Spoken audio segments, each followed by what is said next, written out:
औरंगजेब की ये वाली फोटो आपने देखी होगी जिसमें उसके सिपाही उसको कंधे में ढोते हुए नजर आ रहे हैं, लेकिन क्या आपको मालूम है कि इसका कारण क्या था? आपको ये लगता होगा कि ये राजा था इसीलिए लोग इसको अपने कंधे पे ढोते थे। तो आज मैं आपको सच्चाई बताता हूँ। एक्चुअली औरंगजेब की इतनी फटती थी मराठों से कि सन 1700 की एक रात औरंगजेब अपने बाथरूम में गया हुआ था। वो टेंट में जो सीक्रेट बाथरूम बनाया जाता था उन लोगों के लिए, उसमें गया हुआ था। तो उस रात को फ्लड जैसे सिचुएशन थे, बहुत ज्यादा शोर मच रहा था। तो औरंगजेब ने सोचा कि मराठों ने कहीं आक्रमण कर दिया हो। औरंगजेब की डर से फट गई, वो डर कर भाग कर निकला। बाथरूम से निकलते वक्त वो गिर गया और गिर कर उसने अपने पैर के घुटने को, दाहिने पैर के घुटने को परमानेंटली डिसलोकेट कर लिया, जिसके कारण उसको यूं 4 कंधों का सहारा लेना पड़ा अपने बची खुची जिंदगी में। और ये कहानी जाने माने इतिहासकार जदुनाथ सरकार के history of Aurangzeb volume 5 the closing years 1689 to 1707 से ली गई है। दोस्तों आज हम बात करेंगे जो मूवी रिलीज हुई है छावा, उसके बारे में, और उसके साथ साथ थोड़ी बहुत एंटरटेनिंग हिस्ट्री आपको बताते चलेंगे। वैसे मराठा एम्पायर के बारे में आपको अपने बुक्स में बहुत ही कम पढ़ाया गया है, ना के बराबर। औरंगजेब, अकबर, बाबर की तो पूरी चैप्टर्स हुआ करती थी। अकबर द ग्रेट, मेरा घंटा,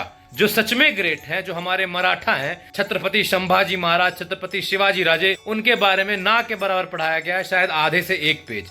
लेकिन किताबें उनके ऊपर भी लिखी गई हैं और हम जैसे लोग उन किताबों को पढ़ते हैं तो हिस्ट्री तो आपको बताएंगे। दोस्तों अगर हम इस मूवी की बात करें तो इस मूवी में विक्की कौशल की जो एक्टिंग है ना, वो सुपर्ब है, बहुत जबरदस्त सी एक्टिंग है। केवल विक्की कौशल की नहीं, रश्मिका मंडाना की भी एक्टिंग बहुत जबरदस्त है। औरंगजेब के रूप में अक्षय खन्ना को भी भर भर कर नफरत मिल रहा है, मतलब एक्टिंग अच्छी है तभी तो मिल रहा है। जो हमारे छत्रपति संभाजी राजे का जो कैरेक्टर था, हम तो ये नहीं कह सकते कि 100% कोई इसको मैच कर पाएगा, इतनी किसी की हैसियत नहीं है, लेकिन जो काम विक्की कौशल ने किया है वो तारीफ के काबिल तो है। दोस्तों बस थोड़ी सी शिकायत आपकी मूवी से ये है कि आपके मूवी में जबरदस्ती के सेक्युलरिज्म का टिंज लगाने की कोशिश की गई है। जब हम छत्रपति संभाजी महाराज के बारे में पढ़ते हैं तो ये साफ साफ पाते हैं कि हिंदू धर्म के लिए उन्होंने अपना सर्वस्व निछावर कर दिया। हम पढ़ते हैं ना भाई कि देश धर्म पर मिटने वाला वो शेर शिवा का छावा था, परम प्रतापी परम पराक्रमी वो एक ही शंभू राजा था। तो देश धर्म के लिए मिटने वाला था, जिनके पूरे नाखून एक एक करके कबाड़ दिए गए, जिनके सर के एक एक बाल नोच लिए गए, जिनके शरीर का खाल निकाल लिया गया, जिनकी दोनों आंखें गरम सलिए से निकाल ली गई बाहर, फिर भी जिनके जुबान से कबूल है का शब्द नहीं निकला। औरंगजेब की लाख कोशिशों के बाद, लाख प्रताड़नाओं के बाद, जिनके जुबान से जब इस्लाम कबूलने की बात नहीं निकलती है तब उनका जीवा तक नोच लिया जाता है। 40 दिनों तक जिनको टॉर्चर किया जाता है केवल धर्म बदलने के लिए, फिर भी हमारे राजे नहीं पिघलते, हमारे राजे नहीं मानते। वैसे राजे को थोड़ा सा सेक्युलरिज्म का टिंज दे देना, वी डोंट एक्सेप्ट दैट। हाँ, हम ये मानते हैं कि हमारे छत्रपति राजे किसी भी धर्म के अगेंस्ट नहीं थे, लेकिन अपने धर्म के लिए लड़ाई लड़ी, ये बात सर्वविदित है और इसको अच्छे से दिखाना चाहिए था। आपने दिखाया भी है बहुत हद तक, लेकिन जिस टिंज की मैं बात कर रहा हूँ, जैसे हिंदवी साम्राज्य का जो शब्द आता है, अगर हम किताबों में देखेंगे तो हिंदवी साम्राज्य शब्द का जिक्र आता है। आपने मूवी में 1 या 2 जगह ही केवल हिंदवी साम्राज्य का जिक्र किया ताकि बैलेंसिंग किया जा सके। ये थोड़ी बहुत शिकायतें हैं, बाकी इन चीजों को छोड़ दिया जाए तो आपने मूवी बहुत जबरदस्त बनाई है, बहुत अच्छी लगी मूवी। मैंने पर्सनली कल देख के आया। मैं दोस्तों हमारे देश के साथ ये खराबी हो गई कि हमारा जो देश का इतिहास लिखने की जिम्मेदारी है ये हमने ऐसे लोगों को सौंप दिया जिन्होंने हमारे देश के इतिहास को बिल्कुल ट्विस्ट एंड टर्न कर दिया। आपको शायद बताया ना गया हो कि 1660 का वक्त था, औरंगजेब ने शाइस्ता खान नाम के अपने सिपह सालार को 1.5 लाख की सेना देकर छत्रपति को कैप्चर करने के लिए भेजा। 80,000 की सेना की टुकड़ी लेकर शाइस्ता खान ने पुणे पर कब्जा भी जमा लिया, लेकिन जब छत्रपति शिवाजी महाराज की सिंह गर्जना निकलकर सामने आई, ये बात है जनवरी 1660 की, और ठीक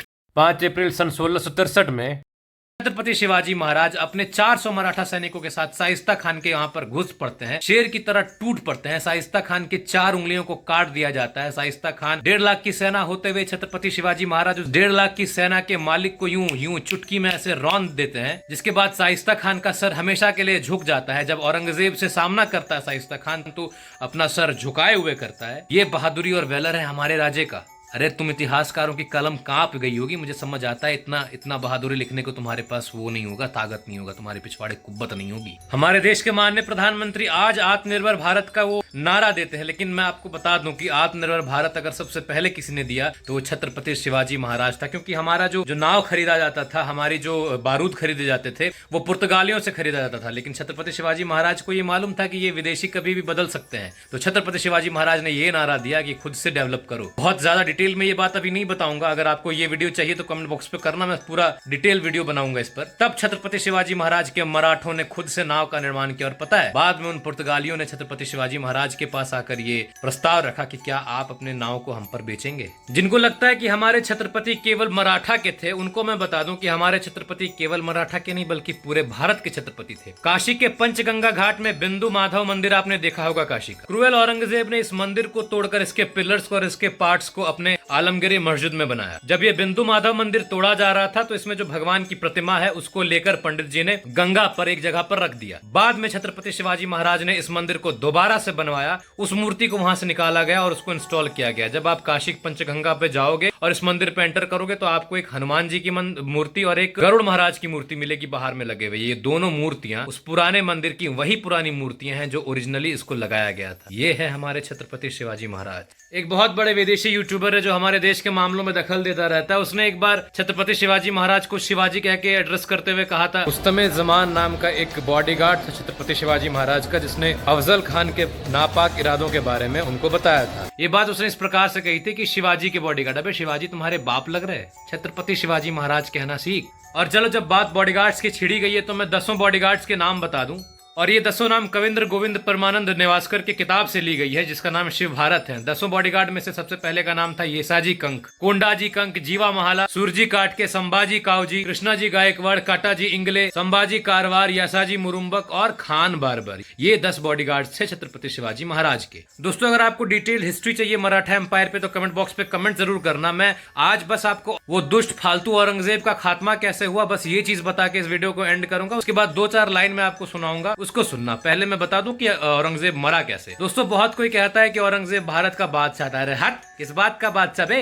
27 वर्ष मराठाओं के आगे ऐसे नाक डुलाते फिर रहा था, बादशाह था तू? अपने जीवन के अंतिम 27 वर्ष वो टेंट में रहा, तंबुओं में, केवल और केवल मराठाओं के भय से। अपने घुटने तक तोड़ ली। मैंने वीडियो के स्टार्टिंग में तो बताया ही कैसे भय के मारे कांप गया था। केवल इस ख्वाब में कि दक्कन का ये शेर शिवा और इसके मावले औरंगजेब की बादशाहत के आगे का सबसे बड़ा कांटा है। इस कांटे को उखाड़ने के लिए अपने जीवन का महत्वपूर्ण 27 साल ये टेंट में रहकर मराठा एम्पायर के विरुद्ध में उखाड़ने की नाकाम कोशिश करते हुए इसने बिता दिए। मर तक गया इस चीज में लेकिन मराठा एम्पायर को खत्म नहीं कर पाया। इन 27 सालों में औरंगजेब की मुगल एम्पायर लगभग कंगाल हो चुकी थी। सारे धन दौलत छत्रपति शिवाजी महाराज, छत्रपति संभाजी महाराज, छत्रपति राजा राम जी, इन लोगों ने लूट लिए थे इस ख्वाब में कि उसके मुगलिया सल्तनत में एक अगर छत्रपति संभाजी, छत्रपति शिवाजी महाराज के आधे के भी आधे भाग के इतना वीर हो जाता तो उसका जीवन धन्य हो जाता। लेकिन ये किस्मत उसकी थी कहाँ? चोर था, चोर के खानदान का था, चोर बन के भारत आया था, चोर सा मर गया।